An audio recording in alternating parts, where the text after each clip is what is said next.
everybody, it's Claire here from Sewn by Claire, and today we're going to be making another character from the book Sew Felt Animals, which are the designs of Claire Bowman from Lily Rose Dolls, and I'll pop their website up here for you. You can also get the book from Amazon as well in the UK. I'm not sure about other countries as well, but you can have a little look and see if you can get that. It's a lovely book to read, lovely characters. You've seen all the on the front here, and this is the character head that we're going to be making today is for the elephant. I think it's Eli and oh gosh, now you're checking me as well, Eli and Elisha elephant. So another picture just there of the two male and female characters.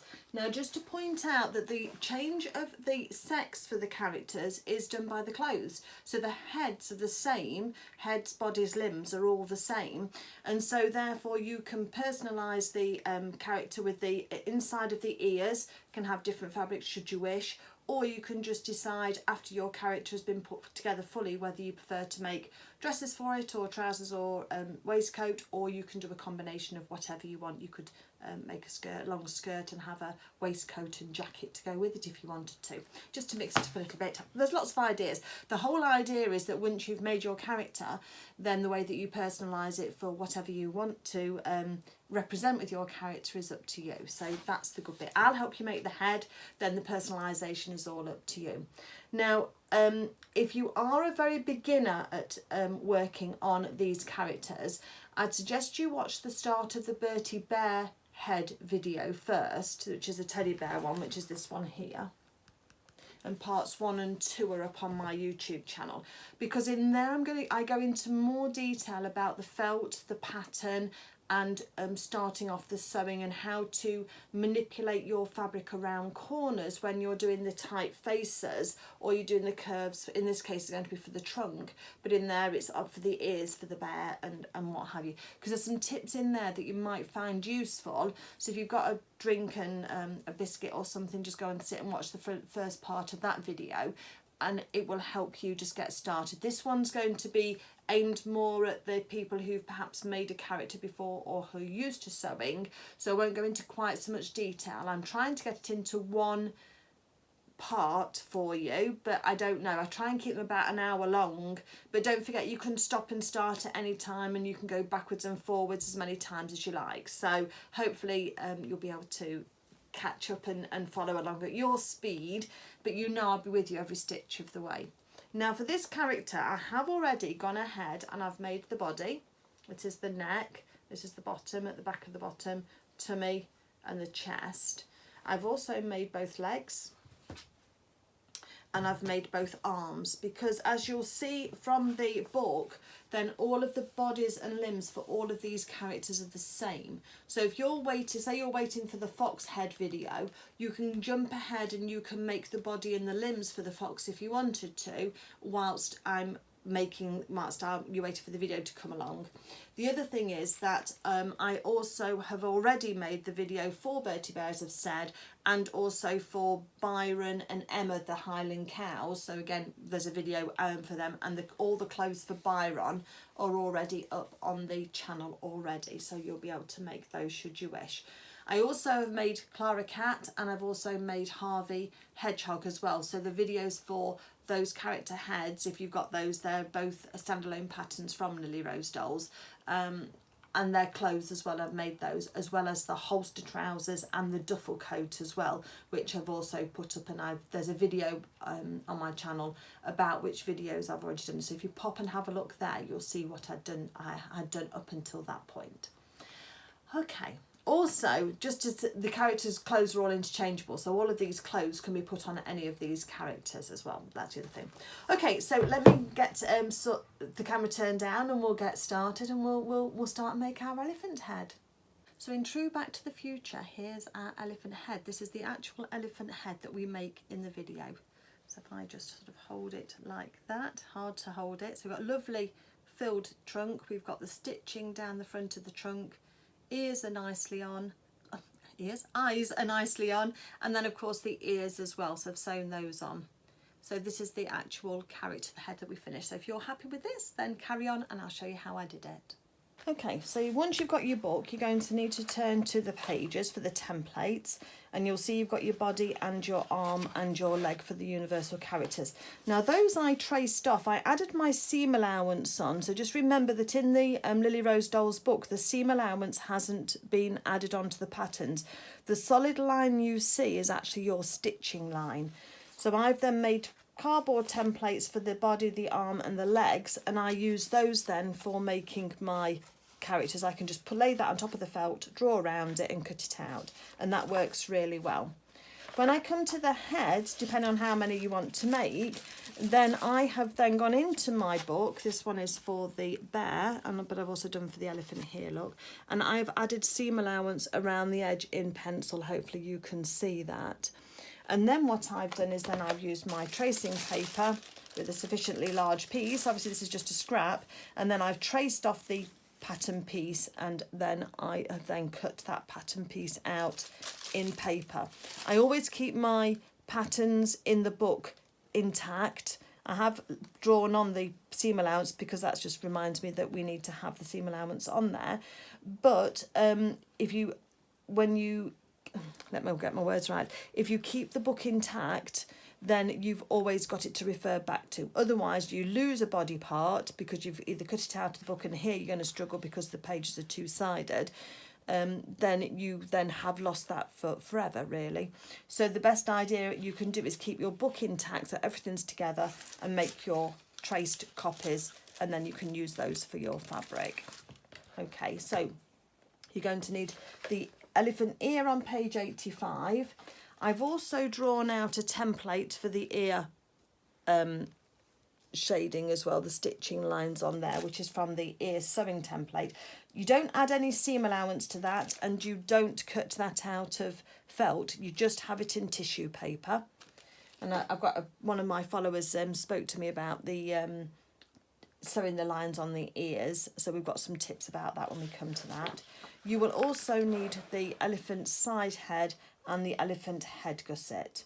So that's all you will need for this character.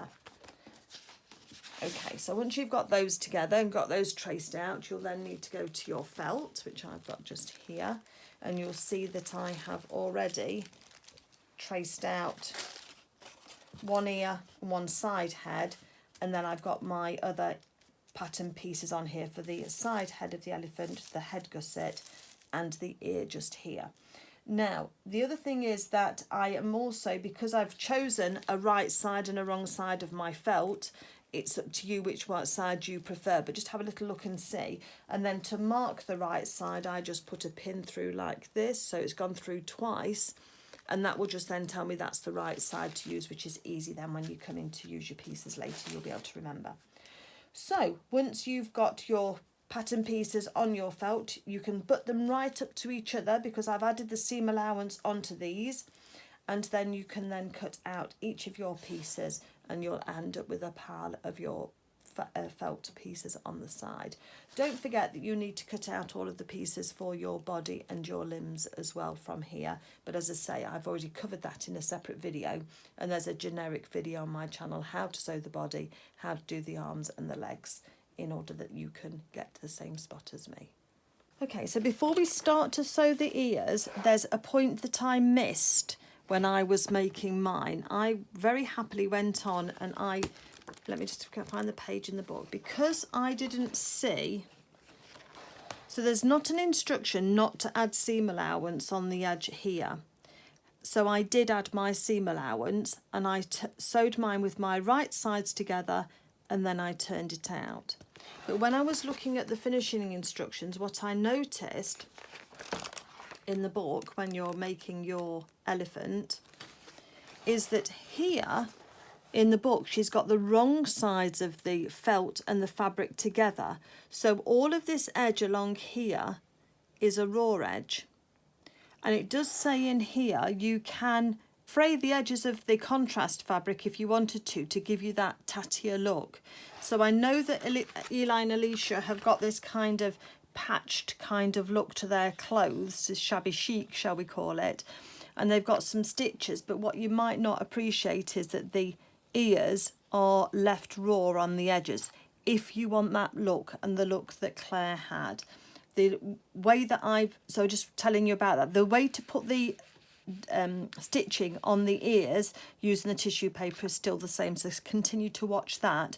But just remember that if you wanted that raw edge on your fabric and on your ears, then you just need to leave that raw. Okay, we'll carry on with the video. Okay, so when you finish cutting out with your right sides up, you should have 2 trunks with the trunks touching like this. This is the back of the head here. You should have your 2 ears looking how they do, and a head gusset. Now with the ears, they've got a lining to the inside of them, so I've chosen this fabric here, which I think goes quite nicely with this grey, and I think I want the sort of scallops going out to the side. So I'm just trying and work out, so if I need to put these right sides down in order to be able to know which way round I want them to go.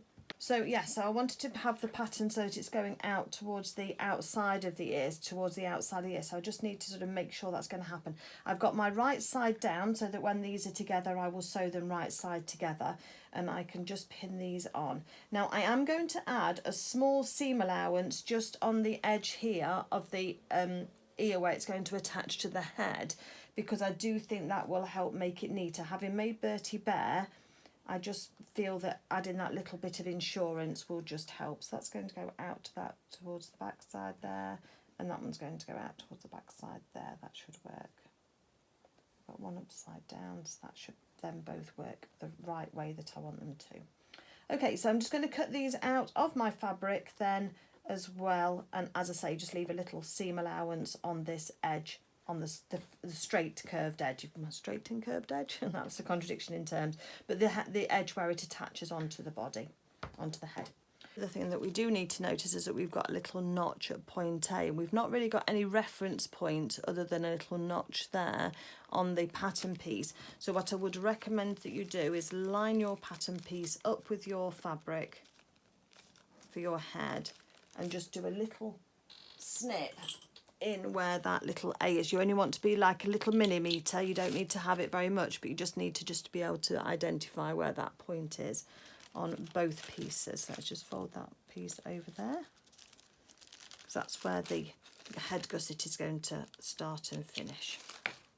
Okay, you don't need to mark anything on here because the point there is where, or well, 1/4 inch in is the point at which the head gusset will stop, so that's fine. Okay, so normally I start with the ears so that they're ready, so let's do that this time as well. And we're going to be going to our sewing machine, so make sure you've got a coordinating thread colour in your sewing machine, and we'll get started making some ears. Okay, so in my machine I've got a size 70 or a size 80 is fine Schmetz Microtex needle, and they have a really lovely sharp point, and they're my favourites for 90% of my sewing. You don't need a stretch needle or anything like that for sewing felt, just an ordinary Microtex or an ordinary universal needle should be fine. I've also got just an ordinary polyester thread in as well for making the characters. That works really well, so mine's a Moon brand, but you can use whatever you like. I've just chosen a colour that coordinates well with the felt. So let's take our ears then. So I'd pinned it on ready for cutting out. So let me just change the orientation of my pins over the edges and put in as many pins as you feel comfortable sewing with.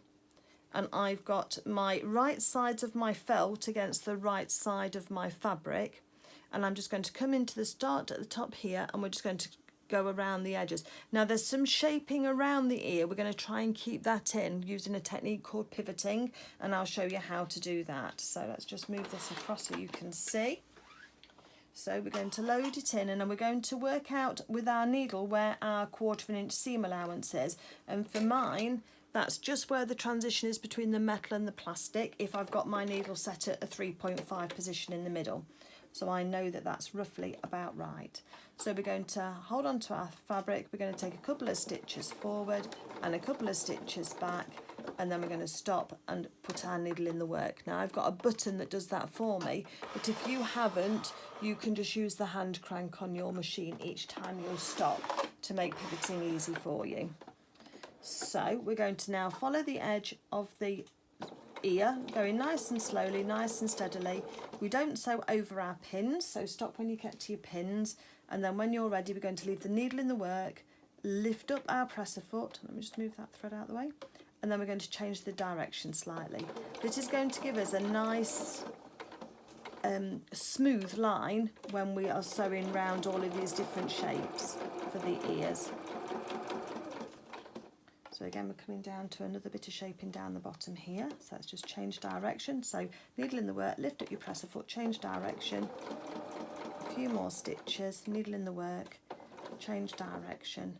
And you can do this quite a lot of changes with this type of technique. It's perfect for applique as well. Oh, going a bit close to the edge there, just be careful.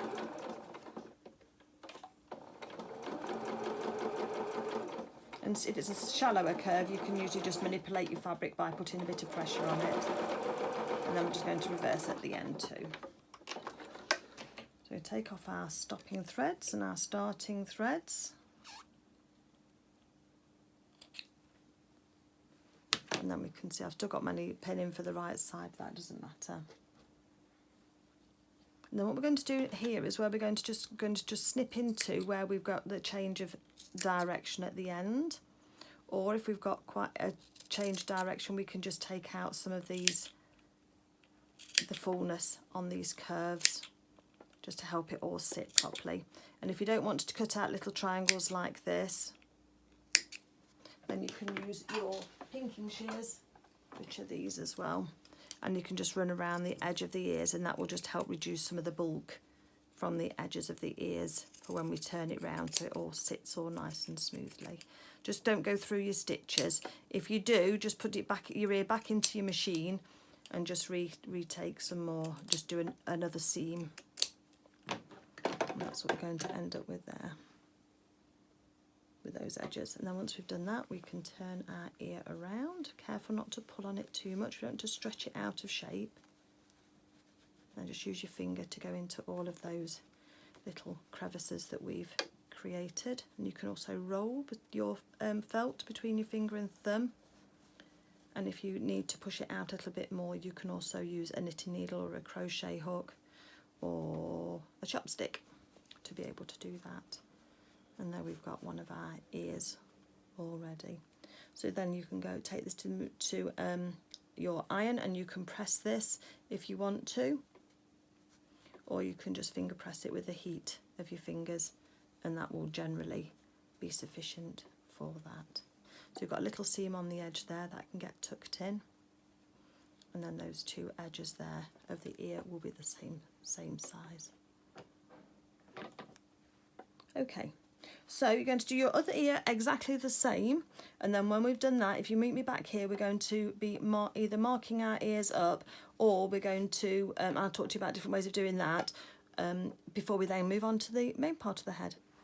So once you've got your two ears sewn, just put them one against the other and just then roll out the edges, and just make sure that they are thereabouts the same size as well. You don't want one bigger than the other if you can help it. So having them the same size, and that little edge that we've got there will just fold inside and give you a nice neat edge then against the edge of your ear. Remember, we left that little bit of seam allowance on the edge there, so you've not got a raw edge. Okay, so now you need to work out your ups and your downs for your ears. So look at the curve and the shape, the little indentation at the bottom here. I've had a look on the picture, and for Elisha, I think that's down on this section here, so down at the bottom. So the curved bit is at the top. And you also need to have 2 copies of your ear template, which is this one here, with those spiky edges. You need one that's traced exactly as it is in the book, and then on the other one, start off by tracing it exactly as it is in the book, but then with something white behind, flip it over, mark the end of each of the spikes, and then the start and the stop point, and then you can then draw your lines in, because you need 2 copies, one left and one right, and you can't use the same one twice, so you need both copies, and that's how I worked out how to get both of mine. Because then what we're going to do is we're then going to offer these up to the ears. so that they're lying on top of the ears correctly. We're going to start off by pinning them, but I'm actually going to tack them in place as well. Now you can try marking these. I don't quite know how you would necessarily do it other than the way that I'm going to do it, but I know that you can either put something underneath and copy it across in chalk if you wanted to. You could try a Frixion pen, but you run the risk of, if you go off your line slightly, then that you're going to have that pen mark either permanently there or going to come back. So we're going to do something called, well, we're just going to trace them actually. If I can find my tacking thread, which is here.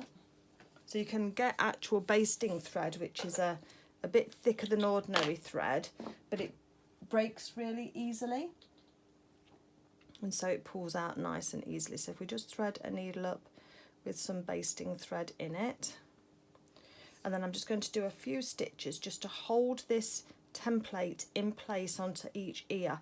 I think if you're trying to navigate pins with the paper, you might struggle. So I'm just going to start with a couple of stitches going through here, kind of around the edge. They just have to be, big stitches is fine. They don't have to be little stitches. Once you've got your outside stitches in, you can take your pins out.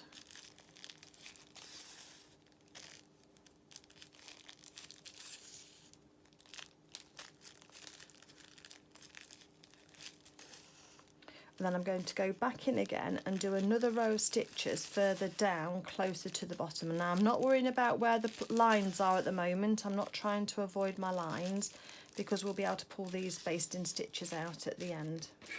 It's just to fix that paper onto the ear. You can see my stitches there, quite big. So I'm going to do that on both of my ears first, before then I go in to start and stitch them, and I think that will hold the paper in place for you whilst we stitch across the top. So let me just do the other one and then we'll go to the machine. I'm going to stitch mine in the same colour as my main fabric anyway, but let me just do this other one and I'll come back to you. Okay, so I've got both my pieces of paper onto both of my ears there, so let's just choose one. We're going to start at the first point where the start of the line is, and we're going to put that underneath the press foot. Now I'm not going to reverse when I sew on this, I'm going to just keep moving forward, and we'll do something called invisible finishing for those threads at the end, so we've not got that bulk of threads where we go through. Now you're not going to be able to see, I can't hide the light in order to be able to see my lines, but I've just got my needle lined up so that I can see the lines on my tracing paper. Hold on to your threads and then we're just going to start sewing on top of the first line, just using an ordinary stitch length. When I get to the end, I'm going to stop with my needle in the work, so just there.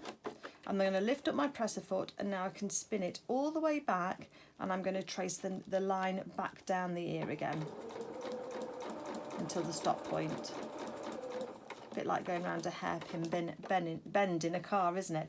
Now back again, and then we're going to, and I don't concentrate too much on the legs because I've got the end points marked at each point. So I'm sort of making my line straight, but going to aiming for the point at the end of each spike.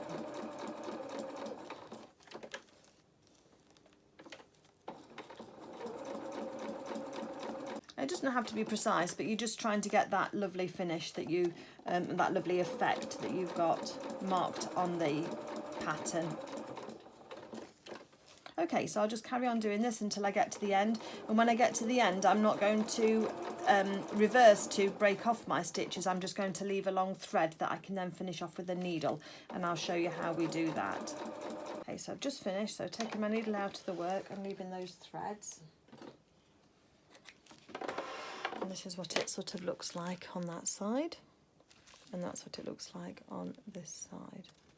So then what I'm going to do first, before we do anything with the threads, is that we're going to now remove our tacking thread. So I've got a quick unpick for this. And we're just going to try and take out those tacking threads first. So let's take off the edge with the knot. And these should come out fairly well, but at some stage you're going to hit a point where your sewing stitches have gone through the threads on the actual tacking thread, but just break it off close by, take off as much as you can, because there's a trick to getting it off when it's gone through a sewing machine. So like this one here, it's anchored down by the threads. So if I just cut on one side, so I'm just going under the tacking thread and just cut through that, then when you pull on the other side, it comes straight away. It's because the threads on the tacking threads, or the threads on sewing machine, oh yes, the fibres on sewing machine threads are twisted, and so if you go through a twist, you just can't pull it out yourself. So if you just cut one side close to the edge, then the other side will then just pull straight out. Just can go onto the other side as well and just take these out where we can.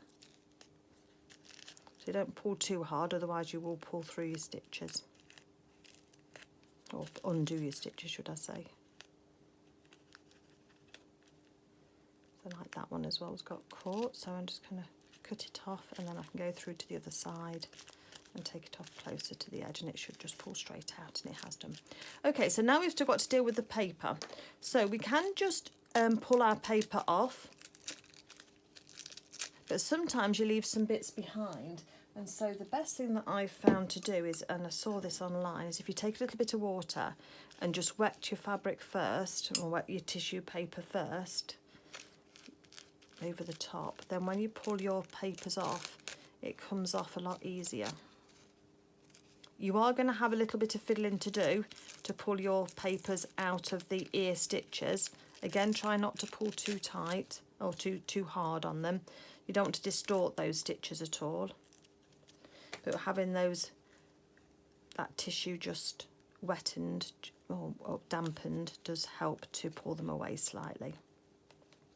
Just use the point of your quick unpick, but just be really careful, because you don't want to be taking out any of your stitches, and you don't want to cut through the lovely fabric on your ears either. It does just help it, but just slightly dampened, not soaking wet, but just slightly dampened, just pull those off.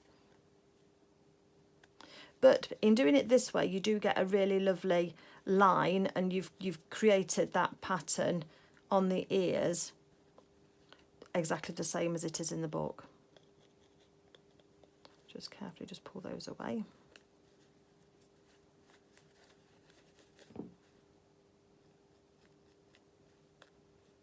And eventually it'll all come out and be lovely and how you want it to be. So just dampening that tissue does just help. Okay. I like to show you things in real time so that you can see how long it takes to do something, because it's all so easy of me just saying, oh, here's one I made earlier, but then if you then have struggled for half an hour to get all these little bits out, and you think that I've done it in 2 seconds flat, you can think then that you've done something wrong, but you haven't. You do just need to keep going in and just pulling on those papers until you see that they've all come out. As I say, just be careful with the point of your quick unpick. It will go into your fabric if you're not careful. Okay, I've got half the ear done, so you can get some idea of how long that takes to do. I've got half the ear done there, so it's looking fine on the other side. So let's talk about these ends now, because I've got enough shown off on the ends. And what we're going to do with those is I'm going to pull them through into the into the front. Let's pull them into the front. So if you take hold of one of your stitches, oh, that one's pulled through already. Let's try the other one.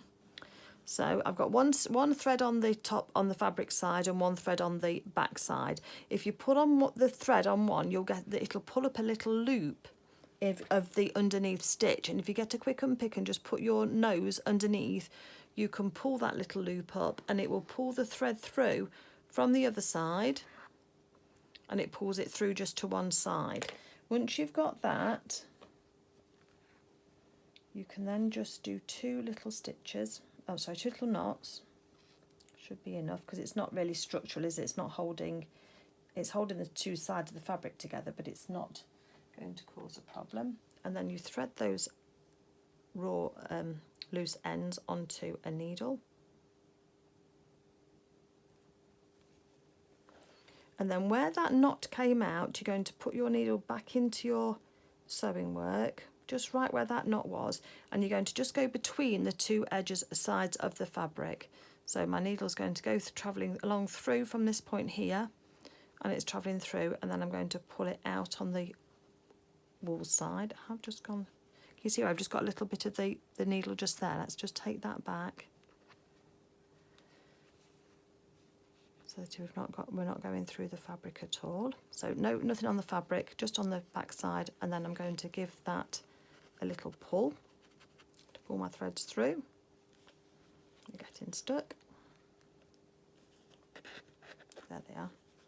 Okay, give it a little tug and that knot will disappear into the fabric.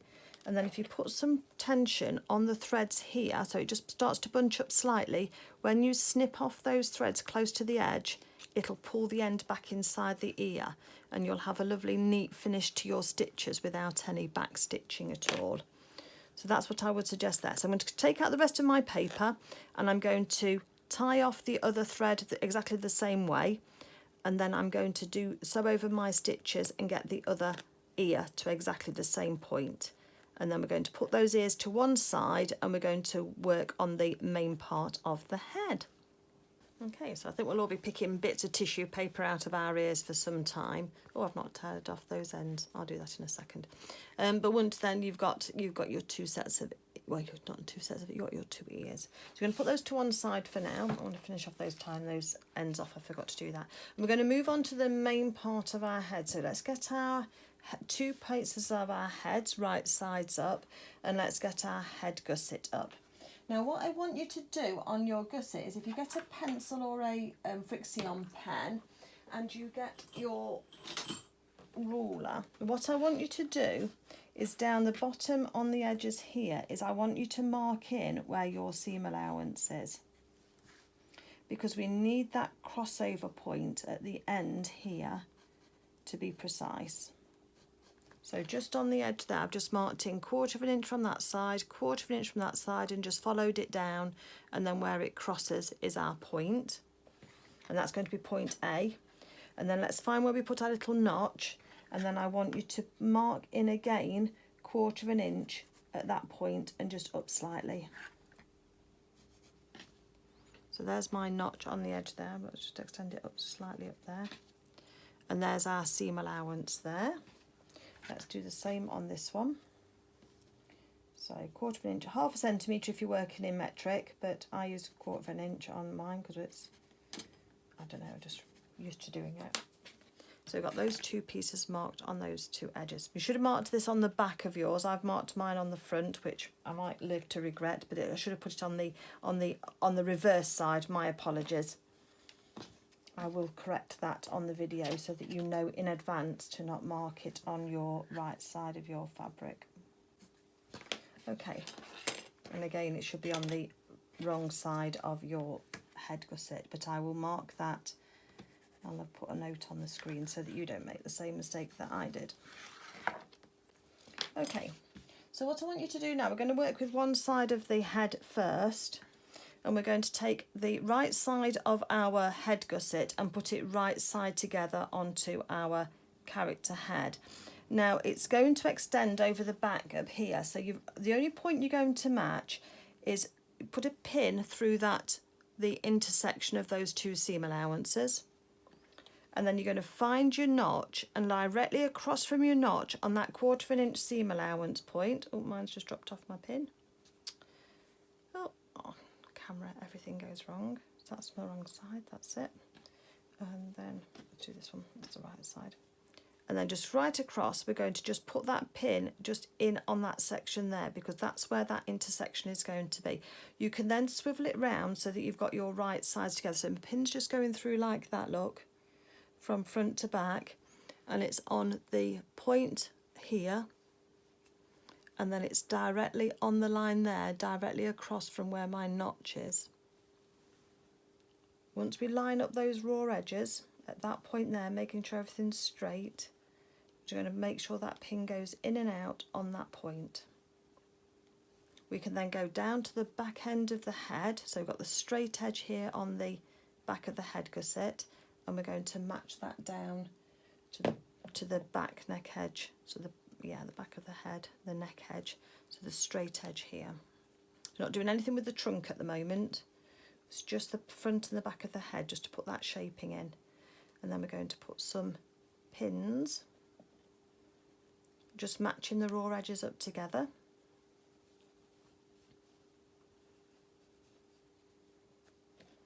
And on the back of this head.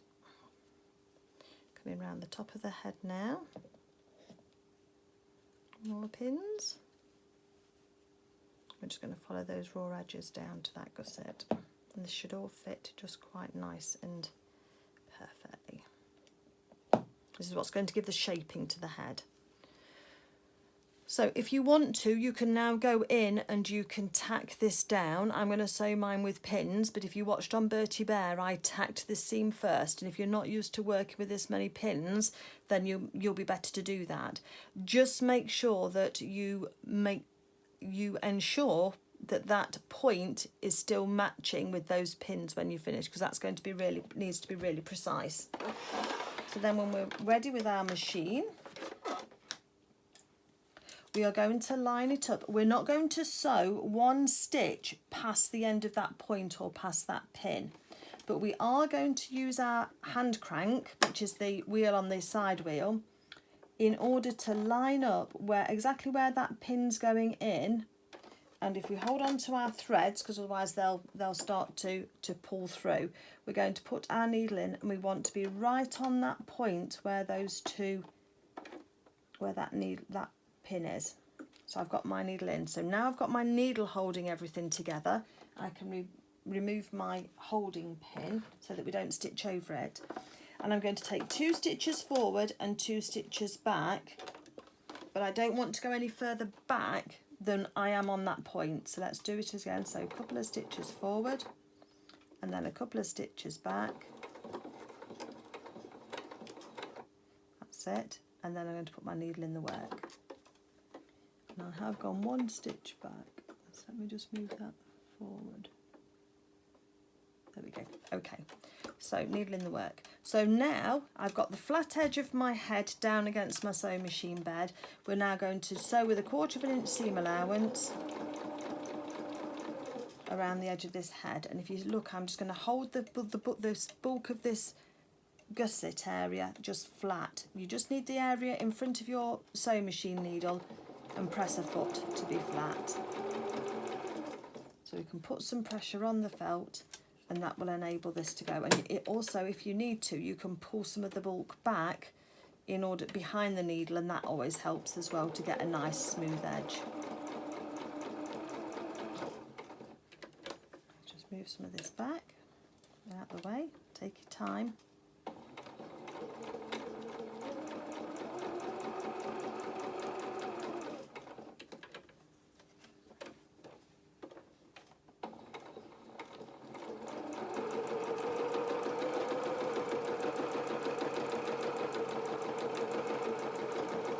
Reverse at the end. Let's take the needle out. Take off our starting and stopping threads.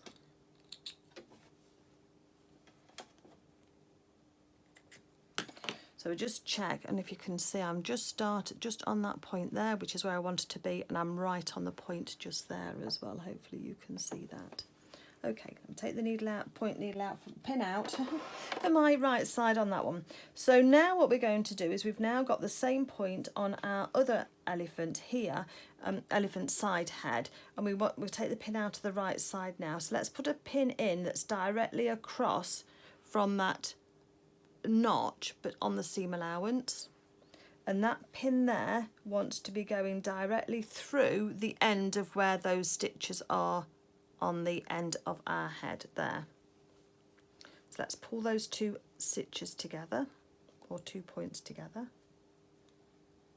I'm going to pinch it with my finger and my thumb. You can go through the other way as well if you wanted to. Maybe that would be slightly easier, going through from the point through onto the notch edge. That's where that is. And then I'm going to push my pin. Just make sure you've got the side of your head out the way. You don't want to be stitching that in. So that's what that's looking like now. So that's the centre bit of the forehead. So then let's go back down to the other end of the head and match the neck edge up against the gusset.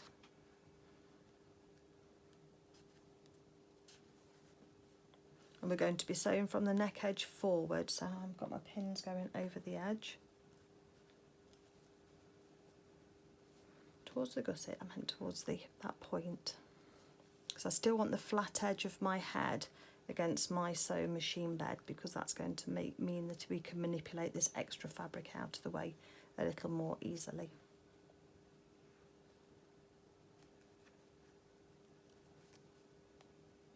If you are finding value in the video and the way that I show you how to make these characters, I'd love it if you'd consider becoming a subscriber to my channel. I'm just chasing 4,000 subscribers. That would be lovely if I can manage that. And also if you can give the video a thumbs up at some stage and also leave a comment, then I'd love it. That'd be really lovely of you too. Okay, so this is what we're looking like now. This is our pinned edge from the neck edge all the way through, and that pins right on that point at the end there and right on the seam allowance here. So let's go back to our machine. Let's put our fabric in. Just make sure you pull this section here. So the section we've already sewn needs to be, don't let it fold under like that. Can you see how that's folding under? We don't want that, so pull this section out of the way so you're only going to be sewing on that seam. Line it up for your 1/4 inch, couple of stitches forward, couple of stitches back. And then we want needle in the work. And then we're going to be following the back of the head first this time. Stop for your pins, we don't sew over our pins.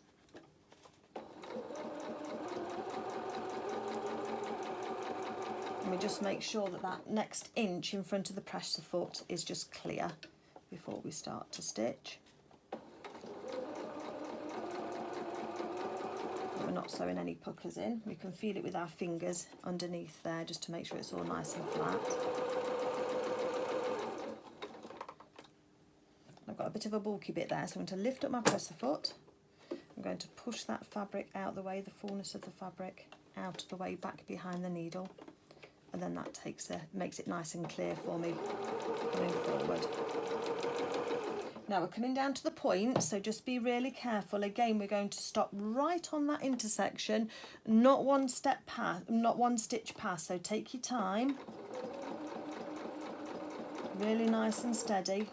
I'm getting very close, so I'm going to take my pin out halfway, and I'm going to carry on stitching, and then I'm going to just let the fabric just pull off the needle at the end point there, and now I'm going to reverse.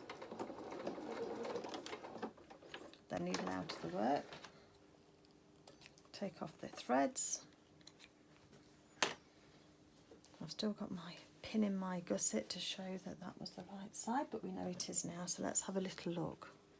So now at the end there, can you see how my stitches go right to the end, don't go past at all, and then they're down to the end, to the back of the neck here. Now that we've done that, we're going to lift that point out of the way so it exposes where we are. So lift that little point there out of the way, match up your notches, and we're going to pin down the trunk. Let's have a pin right at that point just there, or close to it. Match up the edges of the trunk, pins in for those. As many as you feel comfortable needing, and again you can tack all of this if you wish to before you start to sew. Sometimes it can help everything just be a little bit more precise depending on what you want to do. Match up this under the trunk bit, and then we're going to stop just after that V there, because this is the neck edge that we need to leave open. I just put one pin, I'm going to put it in the other way round so it'll be easy for me to see. Okay, so that's where we are. So they've gone from that forehead point, and we've gone all the way down here, all the way round, and then we're going to stop here. We're going to leave this bit here open. So I'm going to sew, which way am I going to sew it? I think it'll be easier to sew up to that if you've got it facing you. So let me just turn this round. Let me just put that one pin the other way round, that'll be easy.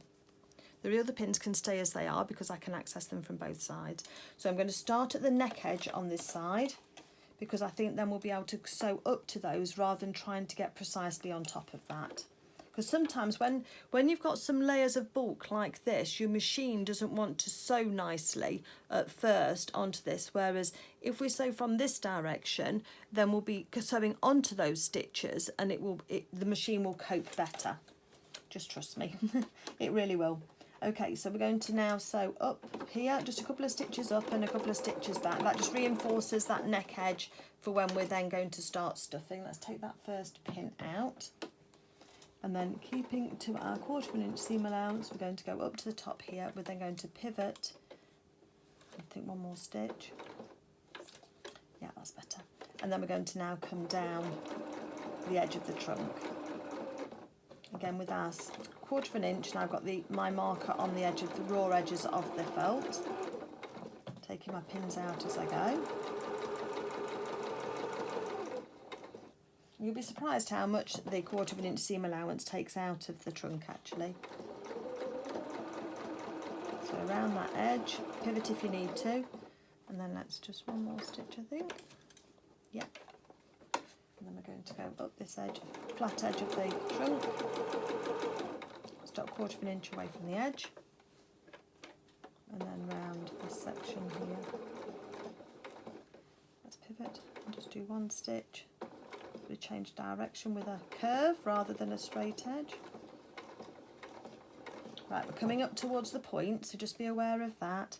Let's start sewing. Just make sure that little point on your forehead is out of the way and everything's lying on top. So you want your 2 head seams lying on top of each other. Taking that last pin out, and we're looking for where those stitches ended, and we're going to end right where those stitches ended.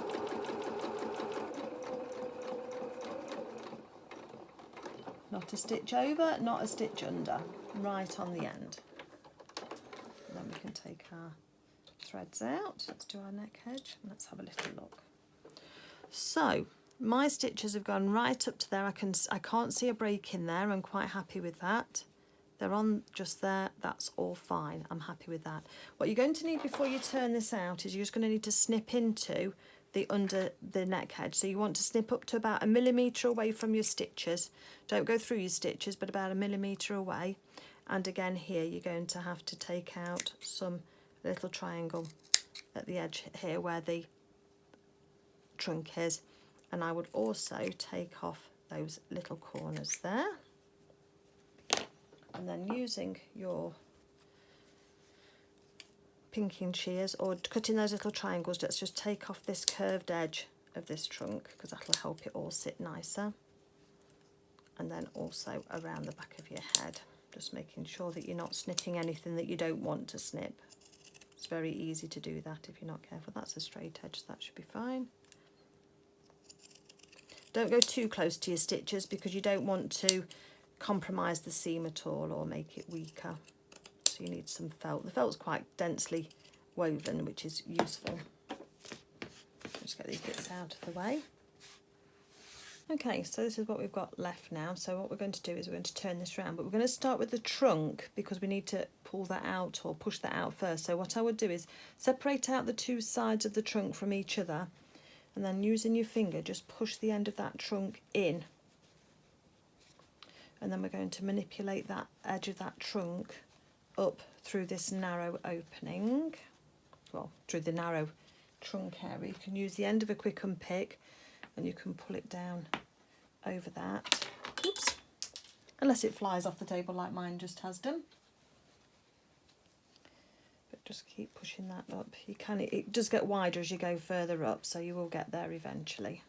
And you can reach inside your neck as well, and you'll be able to see the trunk being pushed up.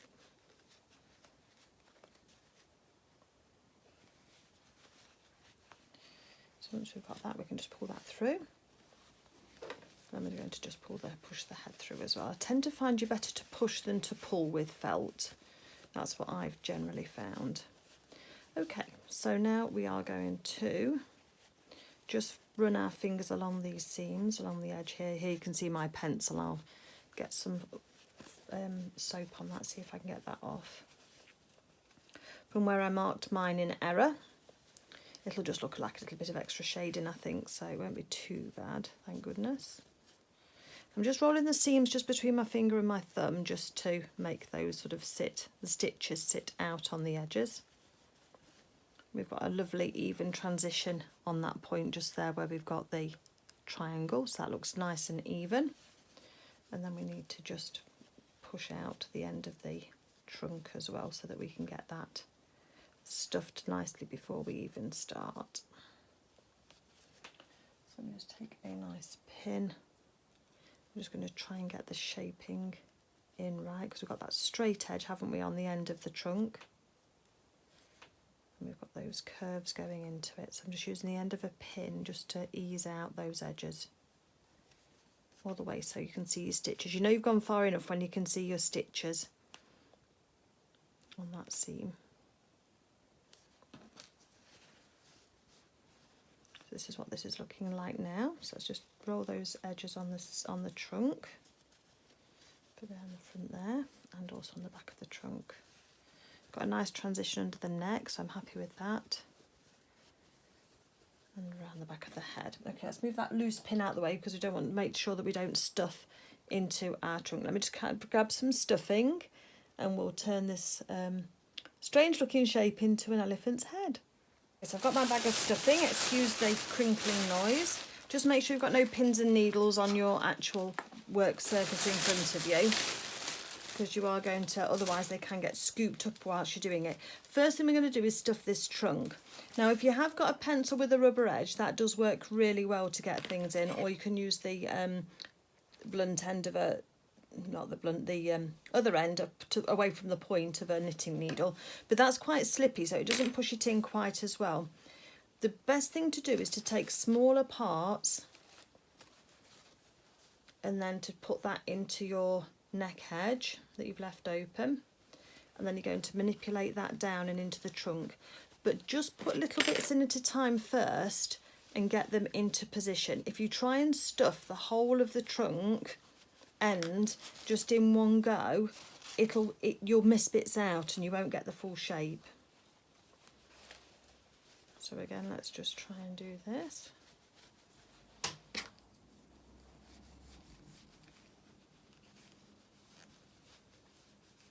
So again, I'm popping it down into there, and that's where you need to think blunt, because you don't want to be popping through stitches or through the side of your felt at all.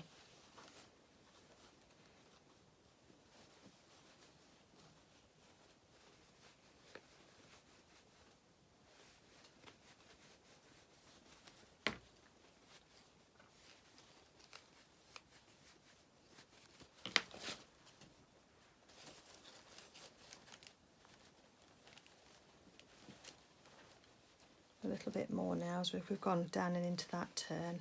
I'm just hooking my finger like that to hook it down and into the actual trunk area. Again, not all of it in at one time, just getting a bit in, and then we can push that down and compact that to get that lovely shape. You see that coming out nice and round now. Got a nice upturn on the end of the trunk as well, which is good.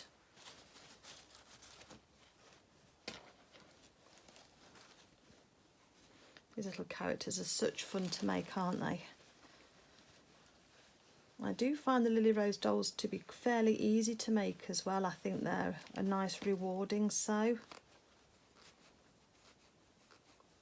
And I think with their range of clothes as well, just giving that little touch of whimsy is really great. So that's doing quite well so far. You don't want to stuff it so far that you pop your stitches, but you want it so that it's not going to collapse over time either. So just make sure you've got it all as you want it. And then we're just going to keep stuffing the head. So I'll come back to you when I've stuffed the head. You've seen me stuffing heads before. You don't need to watch me all the way through. But I'm just going to keep putting bits in and then manoeuvring them into where I need. Pay special attention to anywhere where you've got your curves, because you want to get that really lovely shape coming through as well. So that's probably enough into the trunk now. So now I'm going to concentrate on popping it into the head. Okay, I'll come back to you in a moment. Okay, so we're getting to the point now where I'm kind of quite happy with this now. But what I have done is just do a little squeeze down the trunk, and I can feel just there's a bit where it's not quite as stiff as the rest. So I'm going to use the rubber end of my pencil again, because that sort of catches onto the fibres of the stuffing, and I'm just sort of stuffing a bit more in and down into the trunk. Just be careful, you don't want to pop your stitches, but you're just trying to fill up any of those little gaps. So you're sort of scooping the stuffing up and then pushing it to where it needs to be. Okay, and also make sure the transition here is good, because you want that nose, that trunk, to be self-supporting. Once you've done that, just make sure you've got enough in there. I think for now I have. So now we're going to take some thread, quite a long piece of thread. We're going to double it up, and we're going to do the little gathering stitches around the neck to cinch in this neck edge. So thread your needle. I'm going to need a knot at the end. I've got my thread double because we need the strength of it. And just a quick tip, if your thread keeps breaking on you, either on your machine or when you're hand sewing, it could be because it's a bit too old, or if it's not old, that it's been kept in daylight, because the ultraviolet rays from daylight do negatively impact on your threads. So if you can't pull it like that, and it if yours snaps, then just know that that's going to be just a compromised reel of thread. Gosh, my words aren't coming to me today. I do apologise.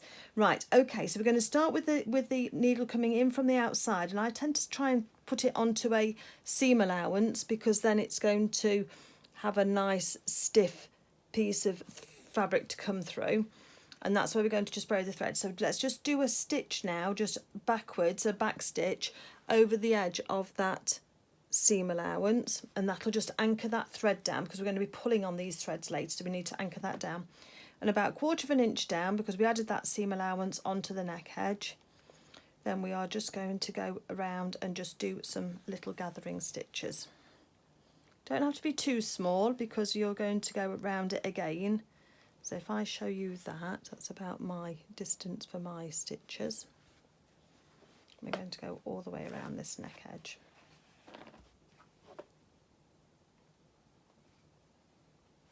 I haven't quite got all of my stuffing in yet, but we can top it up a little bit when we get a little bit further around.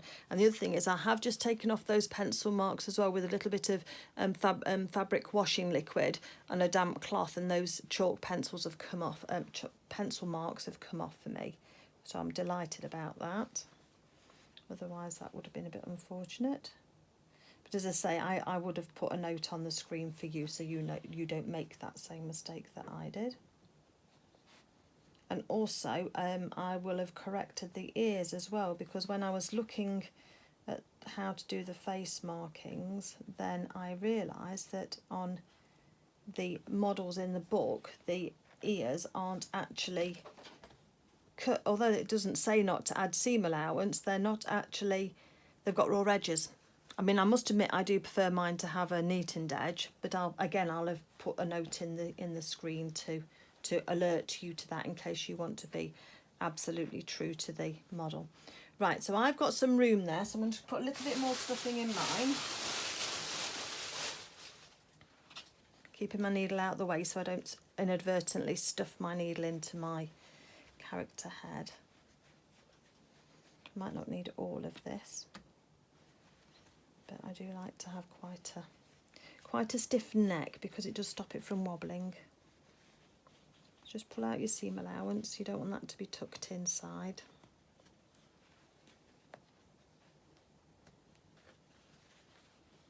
So that's better. Then we can start and pull on our threads to cinch that into that seam allowance has gone inside. So let me just get that out, because we want that to actually stitch down. So just check around your neck edge just to make sure that you're happy with how it is. As you can see, I do stuff my characters really very well.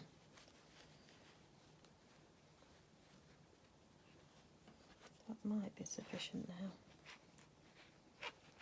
Yeah, that would probably do.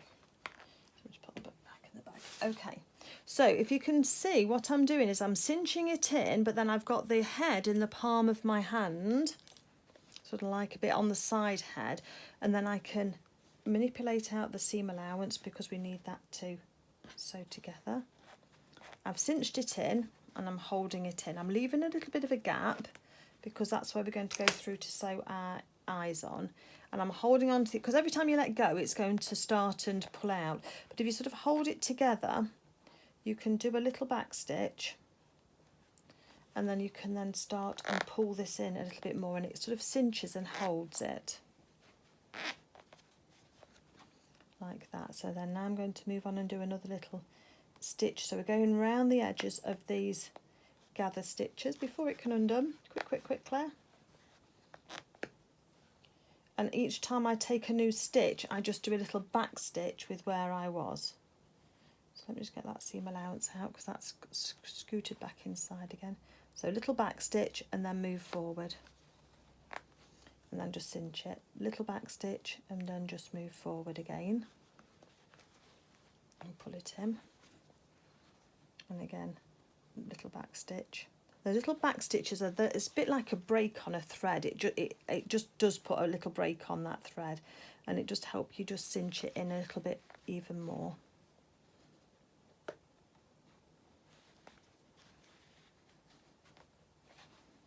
So back round to the beginning again, and now you can sort of take some stitches through going across over the edge, sort of through like that really, just to start and pull these edges in. Watch out for your trunk, and eventually you're going to be left with, go backwards and forwards a bit, and you'll be left with this little edge. So that's going to where it's going to fit onto the doll, so onto the body, so don't worry about that. So for now I'm just going to leave my needle like that because I'm going to use the same thread for stitching it onto the head. So this is our completed character at the moment. What you're going to need now is a couple of pins. Try and use black ones if you can, because tends to be the colours of the eyes. And we're going to start to now work out the position of the eyes. Now let's have a little look on our character. So it's across from the point, and that looks like about an inch out. So yes, I've got mine too narrow at the moment, and maybe not low enough, maybe not quite an inch out. Let's go 3/4 of an inch out. See how that's looking.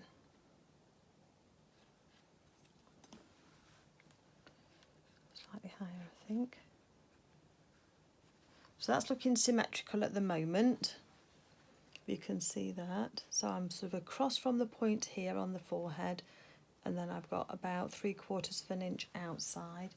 You can experiment with these, and it really is just down to personal choice. This is where you add, well, that looks quite nice too. This is where you add your dimensions on. Just try and make sure that they are equal if you can. So I might have been right, about an inch might be about right. Because elephants' eyes tend to be on the sides of their heads, don't they, rather than forward. That's looking quite nice, isn't it? Now you can either use beads like Claire does, or I've got some little black dolly buttons here, which I use for Bertie Bear and which can look quite nice. Oops, 2 of those. And then I'm going to, oh, I've got one love heart. I don't want a love heart, do I? Come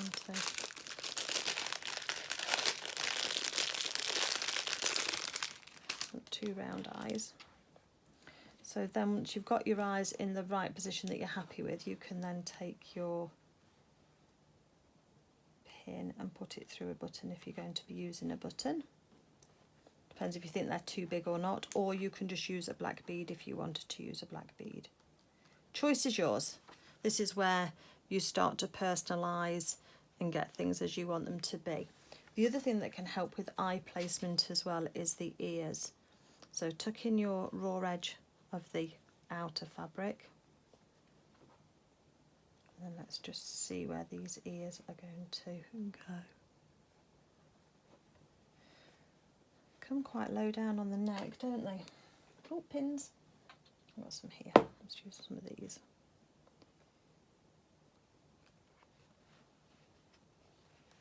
So I'm just going to pin the ears on because I think that does help with the placement of the eyes as well. Trying to get things even if you can do, which is harder than you think actually. When you start to try and put these things on, you think, oh yeah, symmetrical, that's so easy. All you can do is use your centre seams as a reference. So here, so you can measure from your centre seam down, and you can also measure from this point forward as to where that point is on your ears if you're struggling. So I've got this bottom edge in too far, so I can see that. Oh, we're starting to look like an elephant, folks. So that's not looking too bad, is it? I don't think there's any gathering on the ears. Let me just have a quick look on the picture for you. No, they're just straight away just sewn in as they are. That's looking quite sweet, isn't it? Kind of feels right. Okay, so what I'm going to do now is get one of my doll needles. I use these ones by Hemline. Oops, so light. There's a reference number if you need it. Or one of these. And then using one of these. Now you need to make sure that the eye of your needle, doll needle, will pass through. Oops, if I can get it out. The hole on your button. So without taking one of those off, let me just try it and just see. Okay, that's fine.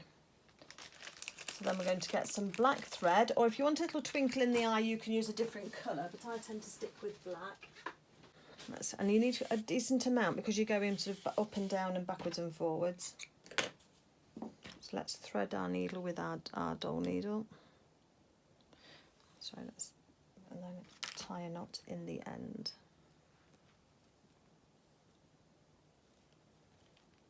Okay.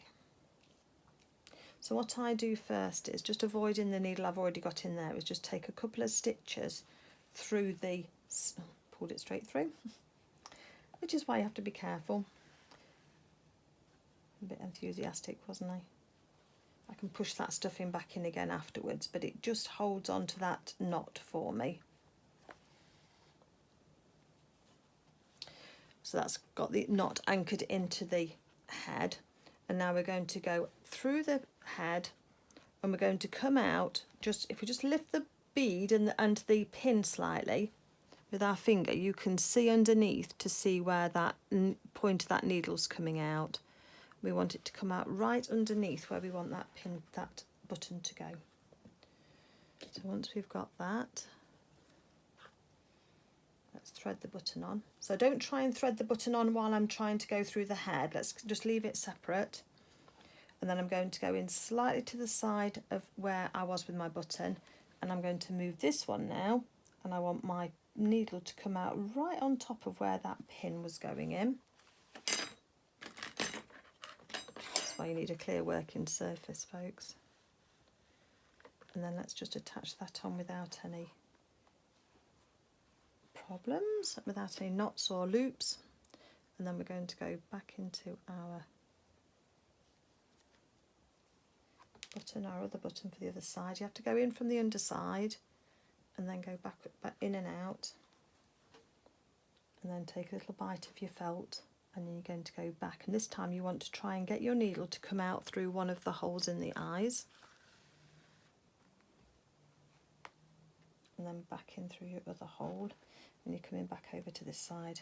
So you just have to keep trying backwards and forwards with your needle until you get one of your holes. Just keep making sure that you're even both up and down and across as well, because sometimes the buttons do shift, and that little difference can sometimes make all the difference. And let's go back again. Just take some practice and some patience to get backwards and forwards through, but eventually you'll get into a rhythm. And just watch with your fingers, because these needles are very sharp. They do give you a nasty prick if you're not careful. I'm not cinching the eyes in at all, just leaving those just to stay as they are. And once you've got 3 or 4 going through, stitches going through, you're then going to angle down and you're going to come out through the opening under the neck again, just like that. Make sure you've got no loops on your eyes of your threads, and then you're going to take some more bites of your stuffing, watching out for your trunk. Just indent the head with your thumb so that you can kind of get in and out, okay? And then I'm going to go back in through the head and just come out through the top of the head somewhere, so we can leave a nice long tail. Put some pressure on your thread when you cut, and then it'll pull your threads back into your head so you've not got anything showing there. Then we finish with our doll needle for now. Okay. So this is what we've got at the moment. So our ears still need to be sewn on, and that's probably what we ought to do next, I think, isn't it? So let me get a different hand sewing needle. Let's again have a look at these measurements now. So the top of my ear, in case anybody wants to know, is 2 3/4. I'm going to mark that with a pin. 2 3/4 from the point here up to the top of the head. So 2, oh, that one's a little bit further back, look, you see. Mine wouldn't have been even. So just by rocking the ruler against it, I can find where that starts. 2 3/4 is there. And then let's see how far down. So, and I'm 1/2 inch down from that mark. So I've got the 1/2 inch right, but I need to bring this ear slightly forward. That's okay. And then at the bottom here, the bottom of the ear, yeah, they're not even there, are they? I can see that. Okay, so from the bottom here, it's finishing about 1.5 inches up. Just mark that with a pin. And I'm doing from the cut edge of my fabric, not from the sewn edge. So that's 1.5 in there. Bit of a bent pin, but it'll still do the trick. And then decide which side you prefer. Probably this. Oh, difficult to tell. So this one's about 1 inch in, and this one here. Okay, I've just turned my ears round the other way round because I looked on the picture and I saw that this bit here was further down. So we've still got this marking pins in, so that was still 2.5 inches from the apex just here. I've then just gone about 1/2 inch down from each one, just slightly less perhaps from the pin, maybe it's just over 1/4 inch just down from that point. And then at the back here, still 1.5 inches up, but I've gone 3/4 inch in from the back.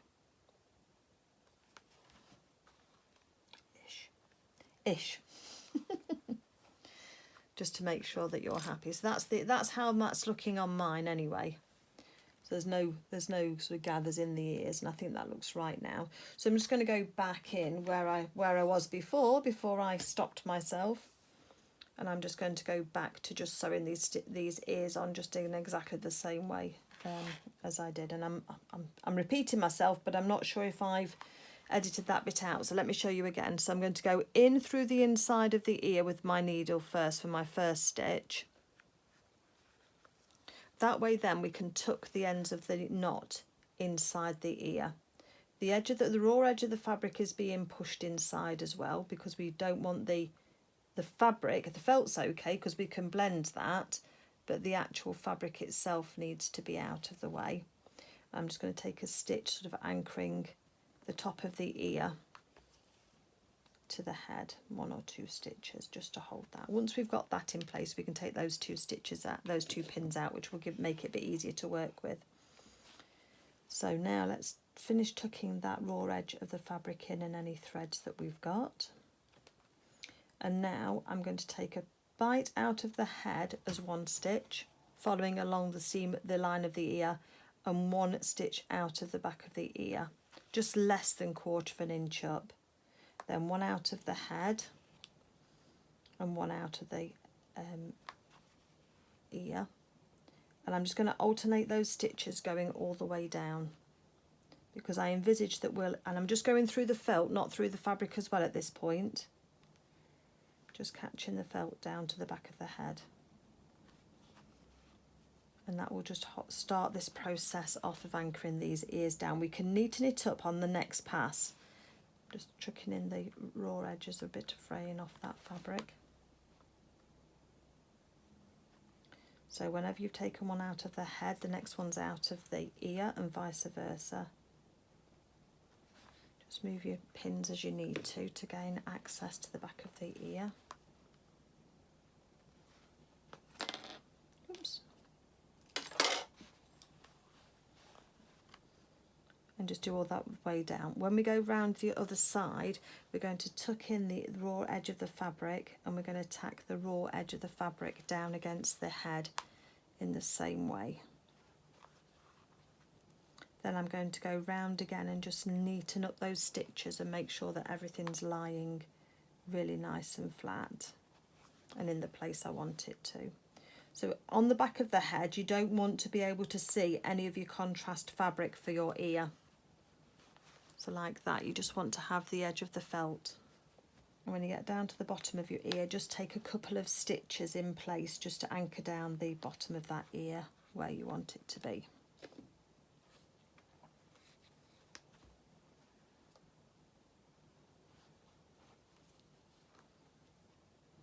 Just tuck in any threads or anything that's to make it as neat as possible. Go through the bottom end of that ear. A couple of stitches in place, just on top of each other, just to hold that edge down. Right, okay. So now we've got the turned under edge. Make sure you've got all the edges in, and then we're going to come in here and we're going to do a stitch through the ear fabric, just right on top. You're not opening up the ear at all, just right on top of where that folded line is for that seam allowance, and then into the crease. So you've got a crease under there where you've sewn your ear on the back, on the felt on the back, and we're just keeping everything into that section just there. And on this you can actually go through the head and then come out in just on the edge of the on the edge of the fabric. So this is the first pass round. I'm going to then go round and do the second pass, and you can see how that's sort of attaching on and looking nice. And then I'm going to do another pass round to make sure that everything is sitting all nicely. I do think, I don't know if this is an African or an Indian elephant, but I do quite like the effect of these scallops going into the ear. They do look nice. Okay, so I'm going to sew on this one like this, and then I'm going to, as I say, 2 passes round, and then I'm going to finish off my thread, and then I'm going to sew the other one in exactly the same way, making sure it's equal. Okay, so I've got both ears sewn on now. This is what we're looking like with our elephant head. Hopefully you like that. If you've seen any of my, oh, I keep reaching, don't I? I keep thinking of things when I'm talking to you. If you've seen any of my other videos, you'll have seen that it is possible, to use, this is a felting pin or needle, but you don't need to use that. You can either use the edge of your doll needle, but if you scratch the felt up on either side of your seams, depending on whether you like this look or not, you can actually mask the head seams if you want to, so that they're not as prominent. And what you do is you're just using the point, and you're not digging right in, you're just on the surface, and you're just scratching up the fibres of the felt. So it just depends on what you've got, and you're just roughing them up a bit. Don't go down, you're just going side to side, and that way you shouldn't break through a stitch that you've already sewn, because they're kind of sort of ingressed into the fabric. But by doing that, you can start to mess up this seam and the felt. And then either just using your finger or getting the steam iron out, you can press over these seams, watching out for your fingers, but you can press those felt fibres back down again and it will hide that seam and just make it start to disappear. You can also use a felting needle to just go either side of those fibres, so the ones that are stretching across, and then sort of attach them in the other side, and that works too. It just starts to soften that head. You'll have seen it when I did Bertie, and oh, sorry, touched the camera. And there's also a video on my channel, a standalone video, where I show you how to do this as well. I've just done it on one side just to start off and show you now. Okay, so the next thing then we're going to do is we're going to then finish off these dolls with the stitching down the trunk. Now you can choose whether you want to change it for the male and female doll. I'm just going to use just one colour, I think. So I've got some floss and embroidery thread, and this is like a green, dark greeny grey, but it goes really nicely with the trunk colour.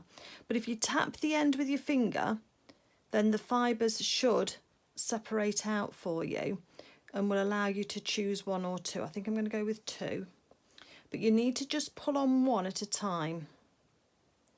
So let's just get one of those fibres, and then if you pull it all the way through, it will come out cleanly. So again, just let it loose off in your hand, find your other one and just pull, and it will pull all the way through, and then you can save those for another day. So I've got two threads. I don't know if Claire's used one or two. It's difficult to tell. One doesn't feel as if it'll be quite dark enough. So I'm just giving them a little bit of a twist, just to twist them back together again. And I'm just going to use, so it could either be a double thread, or you could, if you've got ordinary just sewing thread, you could use that too. Just put a knot at the end. Okay. Now, if you look, there are some stitches on the top of the head. So again, you can choose where you put those. Let me just have a look and see in the instructions. Can't wait to make the fox. The fox is going to be next. But a couple of stitches across the top and then along the trunk as well. That's where Claire has said. So I'm going to go in through the neck edge again, which is again why I've not attached this to the character before we finish. So I'm going to, don't let go of your end of your needle until you've squished it down and until you've seen your needle come out where you want it to on the top of the head, because otherwise you're going to lose it, then you'd have to restitch your character. And then there's, just to simulate a few wrinkles, there's a few stitches across the top of the head.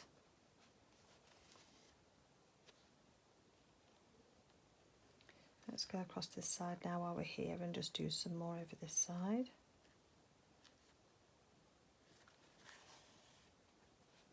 So you can see how they're looking just on the top there.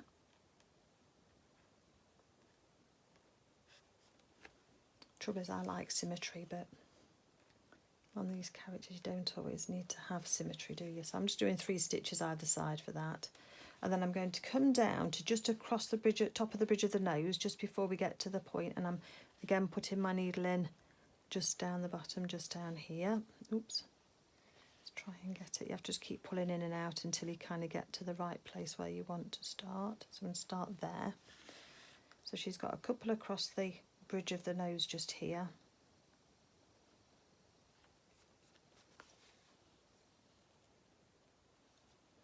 And then a bit of a gap, and then they start to go down the edge.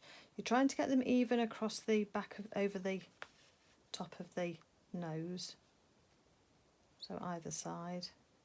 Doesn't matter if they're evenly spaced or not, and they can be sort of slightly, but just come back here and just do another one that sort of slightly crosses over. They don't have to be even. I'm not very good at doing uneven, but can you see how it's given the effect of the wrinkles? So again, we're just trying to give that effect of the wrinkles coming down the nose.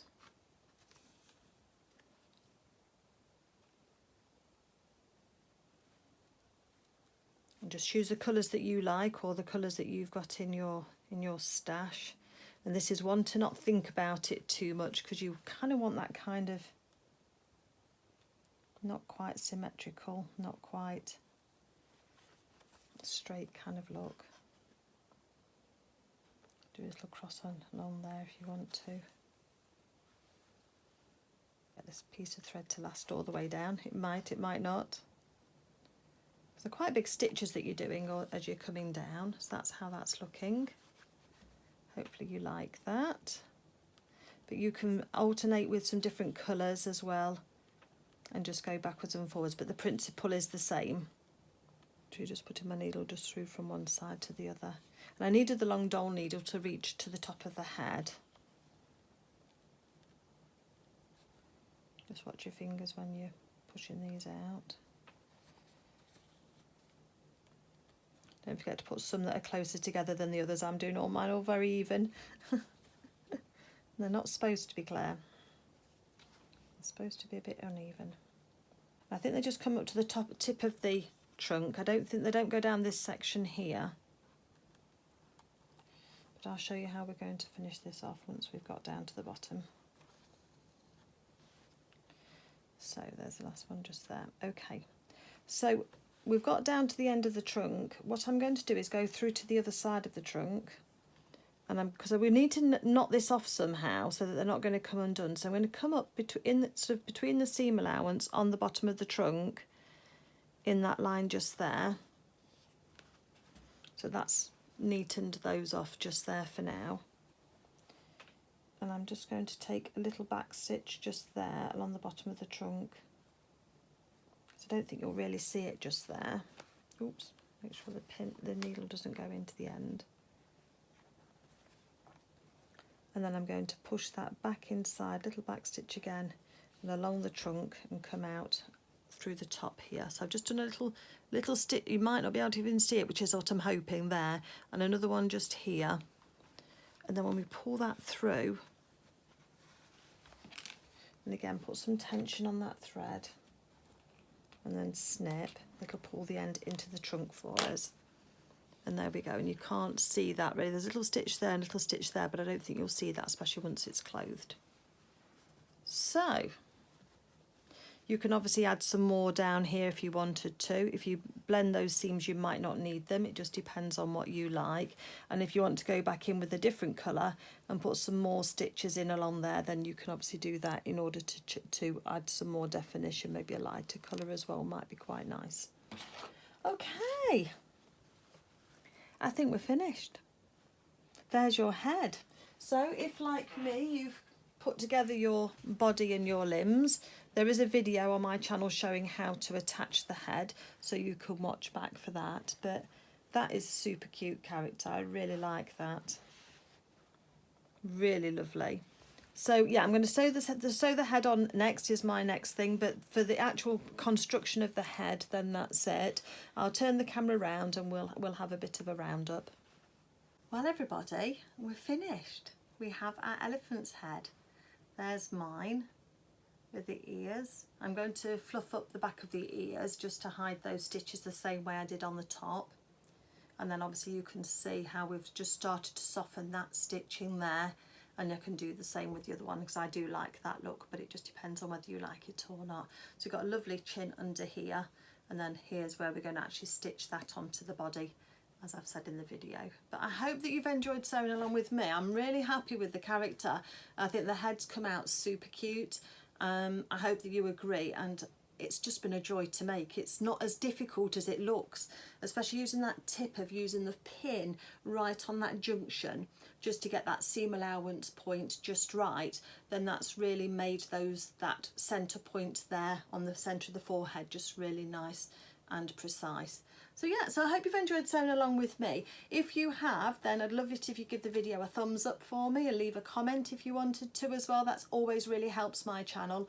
And if you want to become a subscriber as well, then I'd love that too, because less than 50% of people who watch my videos are subscribers. Would you believe it? I know, I didn't realise that. It doesn't cost anything at all. It just means you like my content, and hopefully that you do. So from Eli or Elisha and we are going to go off and sew the body on, and then the next video that I'll be doing will be the head for the fox. That's the word I wanted. My felt has arrived, so we're ready to get going, but I'll get this video edited first and get this one up on live so that you'll be able to have a go at sewing your elephant should you wish. Okay everybody, have a great day, and I look forward to seeing you soon. Take care everybody. Bye.